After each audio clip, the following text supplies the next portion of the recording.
reading the question. I'll go ahead and read the question from Abdullah, and then we will answer the question. How does that sound, Jessica? Perfect.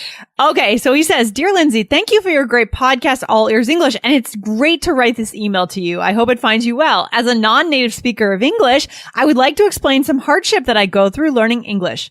It's enjoyable to learn different languages, but definitely hard at the same time. In fact, All Ears English has not only empowered my English, but also I like the way of having the topic delivered to your listeners. Hey, that's great. That's good to hear. Thank you, Abdullah. That's fantastic.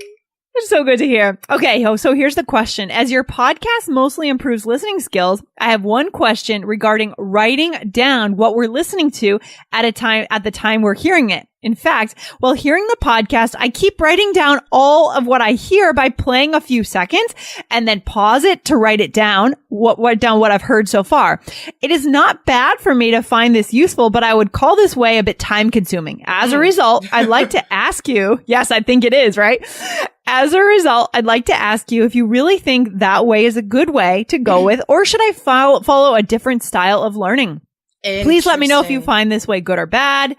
If you think it's not good, kindly suggest an alternative that improves my English but saves time. I love it. Okay. That is a great question.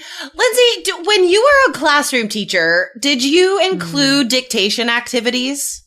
No, to be honest, when I started teaching in classrooms, specifically in Japan, our method that we used did not include dictation. I think our method was trying to get people, it was the more communicative method at that time, right? Trying to get people up out of their seats, speaking with each other in pairs, role plays, dialogues, that kind of thing. So it was I think that was a moment in teaching where they were trying to move away from dictation. Right. But it's an oldie but goodie, right? It's an oldie but goodie. That's the thing. I mean, we have to pull from so many different methodologies when we're trying to learn a new language. Like Abdullah says, it's hard, man. It is hard. And there's nothing wrong with focusing on a specific skill to improve that. I mean, we have to be honest with ourselves as students that we're not in a native speaker environment. We cannot learn the language as native speakers do. It's literally impossible. You're not growing up in the language, right? So you have to find ways to pull this into your life. And I always love dictation activities. I would include dictation activities before the communicative ones, where I would give like student A and student B, they would each have half of a conversation, and then they would have to read their half and the other student listens and writes it down, because that not only works on listening skills, but also pronunciation skills, because you have to say it clearly for your partner, right? And then from that, they could do the conversation out loud and then move on to a freer conversation after that.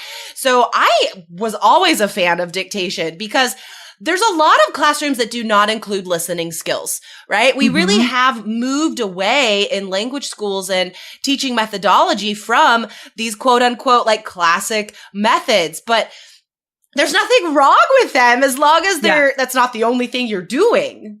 Exactly. So if we're going to recommend like leaving dictation in for Abdullah as part of his schedule, what are some of our kind of parameters of what kind of material to choose? For example, how much of it to dictate? What should he be doing on a daily basis when it comes to dictation? Yeah. So I think Abdullah doing the whole podcast, I think that's overkill, right? So you have to look at the maximum time for learning, right? And I think any more than 5 minutes of a show, I think any more than 5 minutes, you're not going to be learning a lot after that, right? No. So, and your brain will get so tired. That would just, that activity, it's so long. So yeah, I would say like 5 minutes of listening, pausing, and writing down. And definitely this show is fantastic for doing that. Choose any podcast that is motivating for you. And I think for Abdullah and for the rest of our listeners, as you progress in your English level, I think moving on to native speaker podcasts with transcripts would be the logical next step, right? Because it will get more challenging. You'll learn more natural English that way.